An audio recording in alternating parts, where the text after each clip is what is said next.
नमस्कार। आप सभी का हमारे YouTube चैनल भक्ति रस बाई गायत्री में स्वागत है। जैसे कि आप सभी जानते हैं कि आज सकट चौथ व्रत है। माघ के कृष्ण पक्ष की चतुर्थी को सकट चौथ व्रत पड़ता है। इस दिन माताएं संतान की लंबी आयु के लिए निर्जल व्रत रखती है। यह व्रत संतान के जीवन में आने वाली हर संकट और बाधा से उन्हें बचाता है। इस दिन संकट हरण गणेश जी का भी पूजन पूरे विधि विधान के साथ किया जाता है। इसे संकष्टी चतुर्थी और तिलकुटा चौथ भी कहते हैं। तो आइए अब हम जानते हैं सकट चौथ व्रत की कथा। एक बार एक बुढ़िया माई और उसका एक बेटा था। बेटा पशु चराता था। पशु चराने से उसको जो पैसे मिलते थे उससे उन दोनों का गुजारा बड़ी मुश्किल से हो पाता था। एक दिन बेटा जब पशु चराने के लिए जा रहा था तो रास्ते में उसकी चाची ताई ने रोक लिया और उसके कान भर दिए कि तेरी माँ तेरे पीछे से पकवान बना करके खाती है और तुझे नहीं बताती। यह सुनकर के वह बेटा बोला, नहीं, मेरी माँ मुझे कभी भी धोखा नहीं दे सकती। तो यह सुनकर के चाची ताई बोली, अच्छा तुझे विश्वास नहीं होता तो आज तू अपने काम पर से जल्दी घर आकर के देख लेना। यह सुनकर के वह बेटा बोला, ठीक है, आज मैं अपने काम पर से जल्दी घर आऊँगा। और उस दिन सकट चौथ का दिन था। बुढ़िया माई ने सकट चौथ का व्रत रखा था। जब वह लड़का अपने काम से जल्दी घर आया तो उसने अपनी माँ को तिलकुटा बनाते हुए देखा और वह सोचने लगा कि चाची ताई जो मुझसे कह रही थी वह सब सच है। और वह अपनी माँ से बोला, माँ मैं घर छोड़ कर के जाऊँगा। माँ ने बोला कि तू घर छोड़कर क्यों जाना चाहता है? तो वह बोला, माँ मैं तो दिन भर पशु चराता हूँ, इतनी मेहनत करता हूँ और तुम मेरे पीछे से पकवान बना करके खाती हो, ना मेरे लिए बचाती हो और ना मुझे बताती हो। तो वह बुढ़िया माई बोली, बेटा आज मेरा सकट चौथ का व्रत है, इसलिए मैंने आज तिलकुटा बनाया है। लेकिन वह बेटा नहीं माना। बुढ़िया माई समझ गई कि यह मानने वाला नहीं है, यह तो किसी ने सिखाया पढ़ाया है। और वह बोली, ठीक है, पर तू यह तिल के दाने अपने साथ लेके जा। जहाँ भी भीड़ पड़े यानी जहाँ भी तेरे ऊपर मुसीबत आए तो तू इन तिल के दाने को पुर करके बैठ जाना और चौथ माता को याद करना। यदि सच में मैं तेरे लिए व्रत रखती हूँ तो तेरे सारे संकट तर जाएंगे। यह सुनकर के बेटा वहाँ से चल दिया। चलते चलते वह जंगल में पहुँचा। जंगल में आगे उसे शेर खड़े हुए दिखाई दिया। शेर को देख करके वह थर थर काँपने लगा और फिर उसे अपने माँ की दिए हुए तिल की बात याद आ गई और वह तिल को पुर के चौथ माता को याद करने लगा कि यदि मेरी माँ सच में मेरे लिए व्रत रखती थी तो यह शेर गाय में बदल जाए, नहीं तो मेरा मरना पक्का है। बुढ़िया माई तो उसी के लिए व्रत रखती थी। चौथ माता ने उसकी सुन ली और वह शेर गाय में बदल गया और पूँछ हिलाते हुए वहाँ से चल दिया। फिर वह लड़का आगे गया। आगे उसे नदी मिली। नदी उफान करती हुई आ रही थी। उस लड़के ने सोचा, अगर मैं नदी पार करूँगा तो मैं नदी में ही डूब जाऊँगा और यदि जंगल में रहूँगा तो मैं भूखा प्यासा मर जाऊँगा। तभी उस लड़के को अपनी माँ के दिए हुए तिल याद आ गए और वह तिल पुर करके बैठ गया और चौथ माता को याद कर करके बोला, हे चौथ माता, यदि मेरी माँ मेरे लिए सच में व्रत रखती थी तो यह नदी रास्ता छोड़ दे, नहीं तो मैं डूब जाऊँगा। यह सुन करके चौथ माता ने उसकी सुन ली और नदी बीच में से फट गई और लड़के को रास्ता दे दिया। तब वह आगे गया और उसने देखा कि एक बुढ़िया माई पूड़े बना रही थी और पूड़े बनाती बनाती रो रही थी। वह उससे जाकर के बोला कि माई तू पूड़े भी बना रही है और रो भी रही है, पूड़े बना रही है तो इसका मतलब कोई खुशी की बात है, और रो रही है तो इसका मतलब है कि कोई बहुत बड़ा दुख है। माई ये सुख और दुख एक साथ कैसे?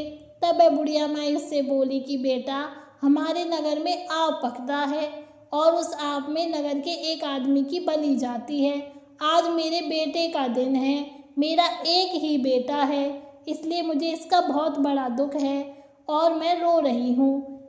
और मैं पूड़े इसलिए बना रही हूँ क्योंकि आज मैं मेरे बेटे को आखिरी बार खाना खिलाऊंगी। यह सुनकर के वह बोला, माई ये पूड़े तू मुझे खिला दे और तेरे बेटे की जगह आव में मैं चला जाऊंगा। वह बुढ़िया माई बोली, नहीं बेटा, ये पूड़े तो मैं तुझे वैसे ही खिला दूंगी। तुझे किसी और की विपदा अपने सिर पर लेने की क्या ज़रूरत है? तू भी तो किसी का पूत होगा। पर वह नहीं माना और बुढ़िया माई से जिद करने लगा। बुढ़िया माई ने उसे पेट भर के पूड़े खिला दिए और वह पूड़े खाकर माई से यह कह कर के सो गया कि माई जैसे ही बुलावा आए तो मुझे जगा देना। अब राजा के सैनिक आव के लिए बुलाने आए तो बुढ़िया माई उसे नहीं जगा पा रही थी। पराए पूत को कैसे जगाए? कभी वह उसको जगाने के लिए चिमटा बजाए, कभी उसको जगाने के लिए चमचा बजाए, पर पराए पूत को कैसे जगाए? यह सब आवाज़ें सुनकर के बेटा जग गया और बोला कि माई बुलावा आ गया। और माई बोली, हाँ बेटा, बुलावा आ गया। वह जाकर के सैनिकों के साथ आव के लिए चला गया और आव में बैठ गया और तिल के दानों को लेकर के चौथ माता को याद करने लगा कि हे चौथ माता, यदि मेरी माई मेरे नाम के व्रत रखती थी तो आज मुझे इस संकट से दूर करो, वरना मेरा मरना तय है। उस गली में कुछ बच्चे खेल रहे थे। उन बच्चों की बॉल जाकर के आम में जा गिरी और आम में से जोर से टन की आवाज़ आई। यह सब सुनकर के नगर के जो भी स्त्री पुरुष, राजा, सैनिक सब वहाँ पर इकट्ठा हो गए। राजा ने अपने सैनिकों को आदेश दिया कि इस आव की तलाशी लो। जैसे ही आव मटकों को सैनिक हटाने लगे तो अंदर से आवाज़ आई कि भाई धीरे धीरे। यह सुनकर सब और डर गए और राजा के सैनिक हाथ में तलवार और बंदूक लेकर खड़े हो गए कि कहीं कोई भूत या पिशाच तो नहीं है। अंदर से आवाज़ आई, अरे भाई, ना मैं कोई भूत हूँ ना मैं कोई पिशाच हूँ, मैं एक इंसान ही हूँ। मेरी माई चौथ का व्रत रखती थी, लेकिन मेरी चाची और ताई ने मुझे सिका पढ़ा दिया और इसलिए मैं वहाँ से सब कुछ छोड़ कर के आ गया। पर मेरी माई ने मुझे तिल के दाने दिए थे और मुझसे बोला कि जब भी तुझ पर कोई संकट आवे तो इन तिल के दानों को पुर के बैठ जाना और चौथ माता को याद करना कि माई मेरे नाम के अगर व्रत रखती है तो मेरे सारे संकट दूर हो जाएंगे। मैंने ऐसे ही किया, इसलिए मैं आग में नहीं जला और मैं बच गया। रानी ने अपने राजा से कहा कि हम अपनी बेटी का विवाह इस लड़के से ही कर देते हैं। देखो, यह जला भी नहीं, इस जैसा सुयोग्य वर हमारी बेटी को कहीं नहीं मिलेगा। राजा को रानी का सुझाव सही लगा और उन्होंने उस लड़के की शादी अपनी पुत्री से कर दी। एक दिन बुढ़िया माई का बेटा और उसकी पत्नी दोनों महल की छत पर घूम रहे थे और वह पति अपनी पत्नी से बोला कि देखो, मेरे देश में बादल छाए हुए हैं। वह बोली कि आपका कोई देश भी है? तो वह बोला, हाँ, मेरा देश भी है, मेरी एक माँ भी है। तो वह बोली, चलो तो अपने देश चलते हैं। वह बोला, ठीक है, चलेंगे, लेकिन पहले तुम अपने पिताजी से इजाज़त ले लो। अगले दिन वह अपने पिताजी से बोली कि पिताजी, आपके जमाई अपने घर जाना चाहते हैं। यह सुनकर राजा बहुत खुश हुआ और बोला कि बेटा, ये तो बहुत अच्छी बात है। दूर जमाई लाख जमाई, घर जमाई खाक जमाई। और ऐसा कहकर उसने अपनी पुत्री और अपने जमाई को काफ़ी सारी धन दौलत दे करके विदा किया। थोड़ी देर बाद वे वहाँ से चल दिए। जैसे ही वो गांव पहुँचने ही वाले थे कि उसने सैनिकों को बोला कि जाओ, मेरी माँ को मेरे आने की सूचना दो। राजा के सैनिक उस बुढ़िया माई के पास गए और बोले कि माई, तुम्हारा बेटा और बहू तुम्हारे पास ही आ रहे हैं। यह सुनकर के बुढ़िया माई बोली, अरे तुम झूठ क्यों बोल रहे हो और तुम मुझे क्यों बोली मार रहे हो? बोली मारने के लिए तो और सभी बहुत हैं। वे सैनिक बोले, नहीं माई, हम सच बोल रहे हैं, आपके बेटा और बहू दोनों वापस आ रहे हैं। यह सुनकर के बुढ़िया माई लोहे की आंगी पहनकर बैठ गई और बोली कि यदि यह मेरा बेटा होगा तो दूध की धार सीधे इसी के मुंह में जाएगी। दूध की धार सीधे उस लड़के के मुंह में गई और वह बुढ़िया माई भी जो अंधी थी उसकी आंखें आ चुकी थी। बेटा अपनी माँ के पैरों में गिर गया और माफ़ी मांगने लगा। बुढ़िया माई ने अपने बेटे और बहू को गले से लगा लिया और माफ़ कर दिया। हे चौथ माता, जैसे उस माँ के साथ पहले हुआ ऐसे किसी के साथ मत करना और जो बाद में हुआ ऐसे सबके साथ करना। हे चौथ माता, इस कहानी को कहते सुनते हुकार भरते सभी पर अपनी कृपा दृष्टि बनाए रखना। जय हो चौथ माता। अब हम आपको सुनाएंगे गणेश जी की कहानी, जिसे विनायक जी की कहानी भी कहते हैं। एक बार किसी नगर में एक सेठ सेठानी रहते थे। उनकी एक बहू थी जो गर्भवती थी। गर्भवती होने के कारण उसका हमेशा नई नई और अच्छी अच्छी चीज़ें खाने का मन करता था, लेकिन शर्म के कारण वो अपने सास से नहीं कह पाती थी।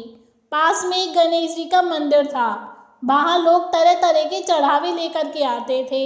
एक दिन वो मंदिर गई, वहाँ से उसने चून इकट्ठा किया, बूरा लिया और बातियों का घी ले लिया और मुर्दा की आंच पे जाकर के उसका पिंडे बना लाई।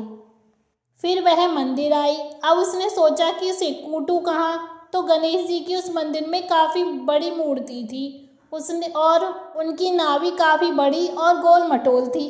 तो उसने सोचा कि इसमें ही चूरमा कूट लेती हूँ। उसने उसमें चूरमा कूट लिया और खा पीकर अपने घर पे आ गई। जैसे ही वो घर आई तो उसके पीछे से गणेश जी ने अपनी नाक पे उंगली रख ली। जब सब लोग पूजा अर्चना के लिए मंदिर में आने लगे तो सबने देखा कि गणेश जी ने तो अपनी नाक पे उंगली रख रखी है। सभी लोग अचंभित हो गए कि गणेश जी तो किसी बात पे नाराज हो गए हैं, किसी से कोई गलती हो गई है। सब लोग तरह तरह के प्रयास करने लगे। कोई पूजा अर्चना करने लगा, माफ़ी मांगने लगे, यज्ञ हवन करने लगे और यहाँ तक कि बड़े बड़े पंडितों को बुला लिया, लेकिन गणेश जी महाराज जी तो अपनी नाक से उंगली ही ना हटाएं। एक दिन नगर में भीड़ इकट्ठी हो गई। उससे सेठानी की बहू ने पूछा कि माँ जी क्या हो गया, यहाँ पर भीड़ क्यों इकट्ठी हो रही है? तो वह बोली कि बेटा, गणेश जी ने अपनी नाक पे उंगली रख रखी है, पता नहीं किसी से कोई गलती हो गई है, इसलिए गणेश जी अपनी नाक से उंगली ही नहीं हटा रहे हैं। सर तरह तरह के प्रयास कर लिए, बड़े बड़े पंडित बुला लिए, लेकिन गणेश जी तो अपनी नाक से उंगली ही नहीं हटा रहे हैं। वह समझ गई। वह अपनी माँ से बोली कि माँ जी, आप सब कहें तो एक बार मैं भी कोशिश करूं। सास जोर से हंस करके बोली कि इतने बड़े बड़े पंडितों से तो कुछ हुआ नहीं, तू कैसे करेगी? लेकिन वह फिर भी बोली कि माँ जी, एक बार मुझे आप मंदिर तो जाने दीजिए। वह गणेश जी के पास गई और उनके कान में जाकर के बोली कि मंदिर में सब जो चढ़ावा लाते हैं, मैंने उसी में से चून लिया, बूरा लिया और बातियों का घी लिया, मुर्दा की आंच पे उसको सेक करके लाई। एक तेरी नाभि में मैंने चूरमा कूट लिया, तो क्या हो गया? तेरी नाभि कहीं से टूटी फूटी तो नहीं है ना? फिर नाक पे उंगली क्यों रख रखी है? कहीं से टूटी फूटी है तो बोल, या तो तू नाक पे से उंगली हटा ले, वरना जैसे मैंने तेरी नाभि में चूरमा कूट लिया तो तेरी उंगली पे एक जोर से खींच के डंडा मारूंगी। गणेश जी ने सोचा कि जब ये मेरी नाभि में चूरमा कूट करके ले जा सकती है और खा सकती है, तो नाक पे रखी उंगली पर डंडा मारने में भी देर नहीं लगाएगी। उसकी ऐसी बातें सुनकर गणेश जी महाराज ने अपनी नाक पे से उंगली हटा ली। तब वह मंदिर से आकर के सबसे कहने लगी कि आप सभी पूजा अर्चना कर सकते हैं। गणेश जी ने अपनी नाक से उंगली हटा ली। यह सब सुनकर सब अचंभित हो गए और बोले कि जो बड़े बड़े पंडित नहीं कर पाए वो तूने कैसे कर दिया? तब उसने सभी को बताया था कि मैं गर्भवती हूँ, इसलिए मेरा हमेशा अच्छी अच्छी और नई नई चीज़ें खाने का मन करता है, लेकिन मैं सास को शर्म के कारण नहीं बता पाती, इसलिए मैंने इनकी नाभि में चूरमा कूट करके खा लिया, इसलिए ये नाराज़ हो गई। लेकिन मैंने इनसे बोला कि जब मैं तेरी नाभि में चूरमा कूट करके खा सकती हूँ तो तेरे उंगली पे एक डंडा खींच के मारूंगी।